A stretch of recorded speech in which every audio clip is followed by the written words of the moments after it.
ವಿಶುದ್ಧರಾಜ ವಿಶುದ್ಧವಾಣಿ ವಿಶಿಷ್ಟ ವಿಷ್ಣು ವಿಶೇಷ ಶಂಕರ ವಾಯು ಜಲ ಗಗನ ಅನಲ ಅಣು ಓಂಕಾರ ಬ್ರಹ್ಮಾಂಡ ಆದಿ ಮಧ್ಯ ಅಂತದ ವ್ಯಾಪ್ತಕ್ಕೆ ಸಚ್ಚಿತ್ ಆನಂದ ಆತ್ಮಜ್ಞಾನಕ್ಕೆ ರೂಪು ನೂರರ ಶುದ್ಧ ಚೈತನ್ಯಕ್ಕೆ ನಮೋ ನಮಃ. ನಮಸ್ಕಾರ ಗುರುಗಳೇ, ನನ್ನ ಹೆಸರು ರವಿಶಂಕರ್ ಅಂತ ಮೈಸೂರಿಂದ ಮಾತಾಡ್ತಾ ಇರೋದು.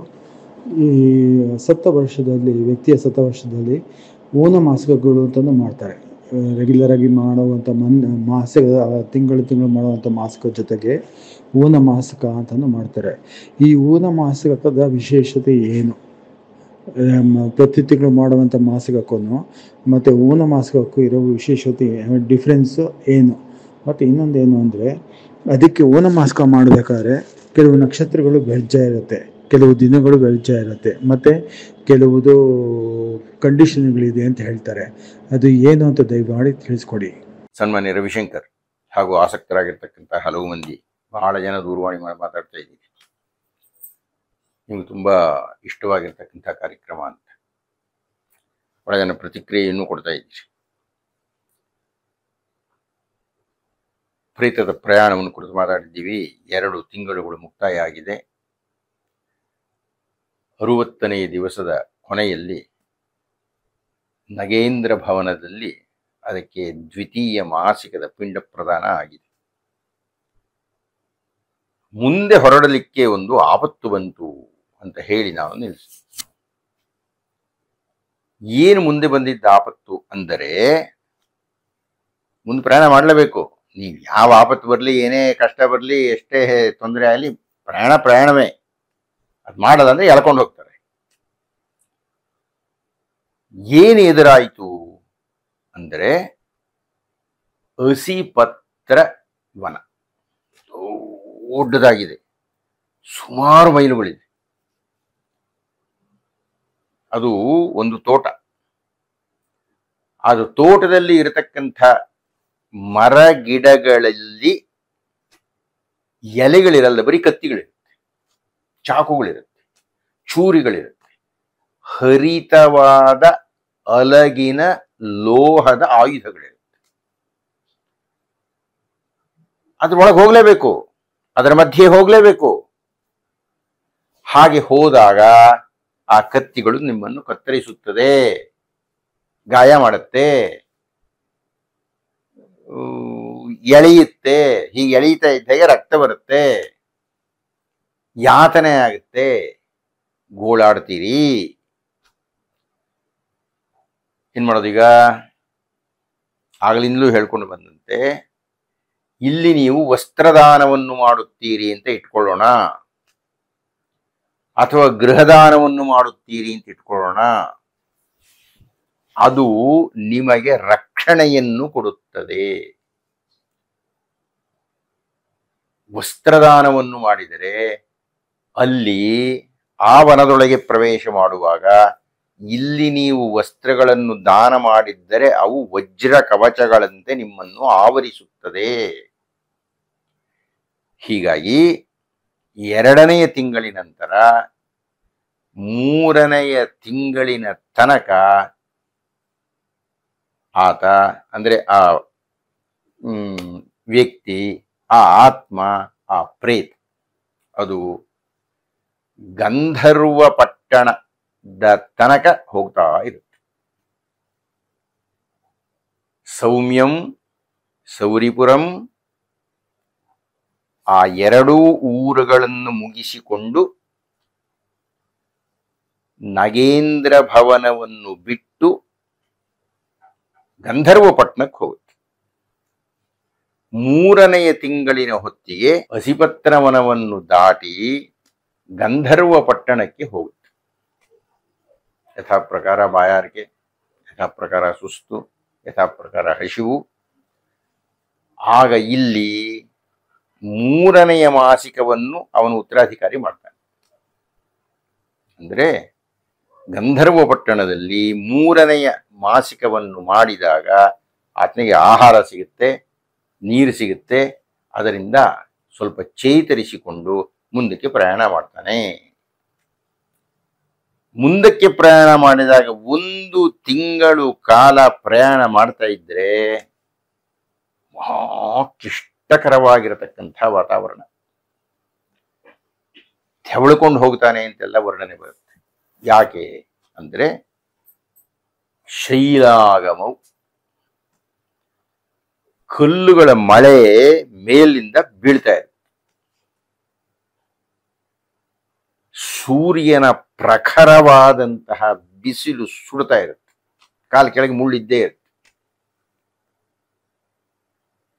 ಬಂಡೆಗಳನ್ನು ಹತ್ತಬೇಕು, ಮುಳ್ಳುಗಳನ್ನು ತುಳಿಯಬೇಕು, ಬೆಟ್ಟಗಳನ್ನು ಹತ್ತಿ ಇಳಿಯಬೇಕು. ಇವನು ಹತ್ತಾನೋ ಬಿಡ್ತಾನೋ, ಎಳ್ಕೊಂಡು ಹೋಗ್ತಾರೆ, ಕೊಕ್ಕೆ ಹಾಕಿ ಎಳ್ಕೊಂಡು ಹೋಗ್ತಾರೆ ಅಂತ. ಆಗೇನ್ ಮಾಡೋದು? ಅನುಭವಿಸ್ಬೇಕು.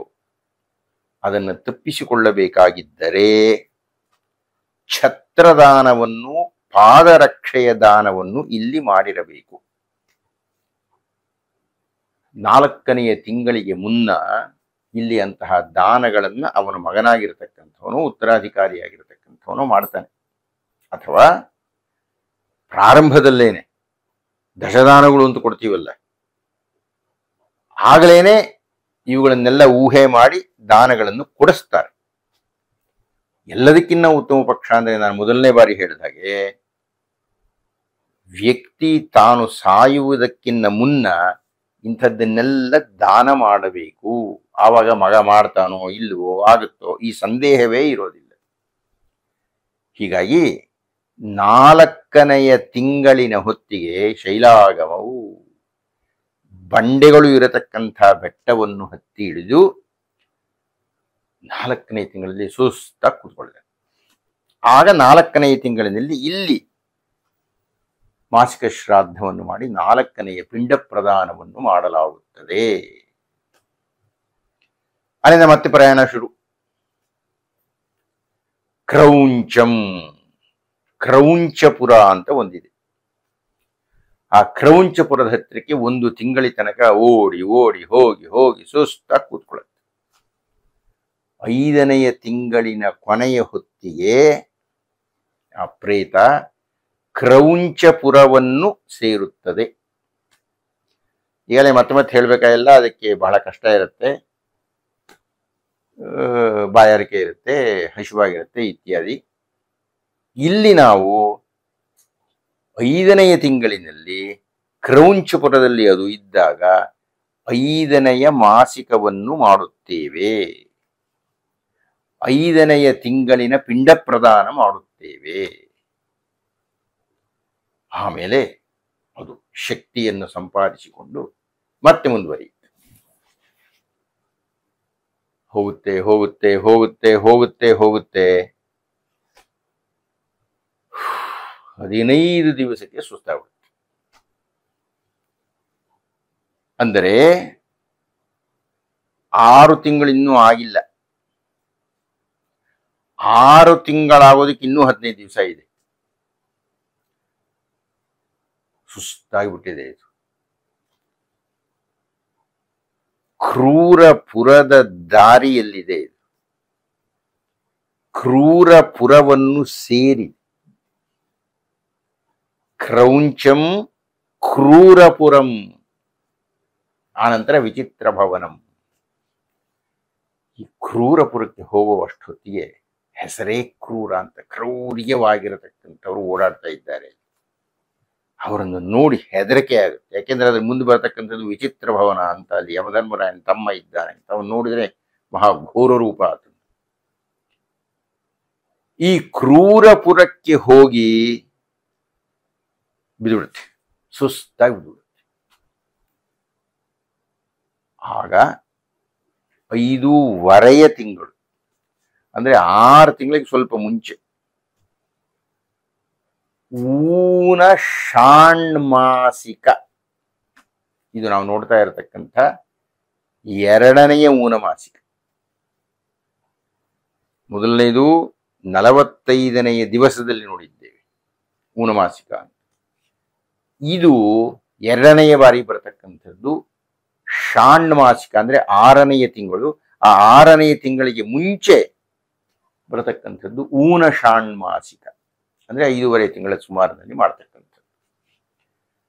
ಹೀಗಾಗಿ ಊನ ಷಾಣ್ಮಾಸಿಕವನ್ನ 5.5 ತಿಂಗಳಿನ ಹೊತ್ತಿಗೆ ಇಲ್ಲಿ ಮಗನಾಗಿರತಕ್ಕಂಥವನು ಮಾಡ್ತಾನೆ. ಆಗ ಆ ಪ್ರೇತಕ್ಕೆ ಯಥಾ ಪ್ರಕಾರ ಶಕ್ತಿ ಪ್ರದಾನ ಆಗುತ್ತೆ.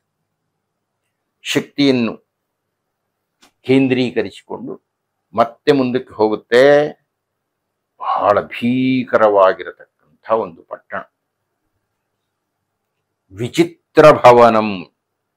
ಚಿತ್ರ ಅನ್ನತಕ್ಕಂಥದ್ದು ಯಮಧರ್ಮರಾಯನ ತಮ್ಮ.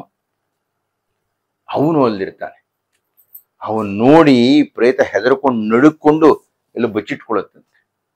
ಅತ್ಯಂತ ಭೀಕರವಾಗಿರತಕ್ಕಂಥ ಪ್ರದೇಶ ವಿಚಿತ್ರ ಭವನ. ಆ ವಿಚಿತ್ರ ಭವನವನ್ನು ದಾಟುತ್ತಿದ್ದಾಗಲೇ ಅತ್ಯಂತ ಅಸಹ್ಯವಾದ, ಅತ್ಯಂತ ಭಯಂಕರವಾದ, ಅತ್ಯಂತ ಭೀಕರವಾದ, ಸಹಿಸಲಸಾಧ್ಯವಾದ, ಬಹಳ ದೊಡ್ಡದಾಗಿರತಕ್ಕಂಥ ಒಂದು ಆಪತ್ತು ಎದುರಾಗುತ್ತೆ. ಅಂದರೆ 6ನೆಯ ತಿಂಗಳಿನ ಮುಕ್ತಾಯದ ಹೊತ್ತಿಗೆ ಬಹಳ ಭೀಕರವಾಗಿರತಕ್ಕಂಥ ಒಂದು ಸಹಿಸೋಕಾಗದೇ ಇರತಕ್ಕಂಥ ಅಪಾಯ ಬಂದ್ಬಿಡುತ್ತೆ. ಏನದು? ಅದನ್ನು ಮುಂದಿನ ಸಂಚಿಕೆಯಲ್ಲಿ ನೋಡೋಣವೇ. ಶ್ರೀ ಗುರುಭ್ಯೋ ನಮಃ. ನಮಸ್ಕಾರ ಗುರುಗಳೇ. ನನ್ನ ಹೆಸರು ರವಿಶಂಕರ್ ಅಂತ, ಮೈಸೂರಿಂದ ಮಾತಾಡ್ತಾ ಇರೋದು. ಈ ಸಪ್ತವರ್ಷದಲ್ಲಿ, ವ್ಯಕ್ತಿಯ ಸಪ್ತವರ್ಷದಲ್ಲಿ ಓನ ಮಾಸಿಕಗಳು ಅಂತಲೂ ಮಾಡ್ತಾರೆ. ರೆಗ್ಯುಲರಾಗಿ ಮಾಡುವಂಥ ಮಾಸಿಕ, ತಿಂಗಳು ಮಾಡುವಂಥ ಮಾಸಿಕ ಜೊತೆಗೆ ಓನ ಮಾಸಿಕ ಅಂತಲೂ ಮಾಡ್ತಾರೆ. ಈ ಓನ ಮಾಸಿಕದ ವಿಶೇಷತೆ ಏನು?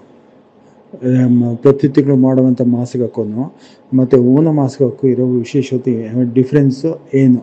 ಮತ್ತು ಇನ್ನೊಂದೇನು ಅಂದರೆ, ಅದಕ್ಕೆ ಓನ ಮಾಸಿಕ ಮಾಡಬೇಕಾದ್ರೆ ಕೆಲವು ನಕ್ಷತ್ರಗಳು ವ್ಯರ್ಜ ಇರುತ್ತೆ, ಕೆಲವು ದಿನಗಳು ವ್ಯರ್ಜ ಇರುತ್ತೆ, ಮತ್ತು ಕೆಲವುದು ಕಂಡೀಷನ್ಗಳಿದೆ ಅಂತ ಹೇಳ್ತಾರೆ.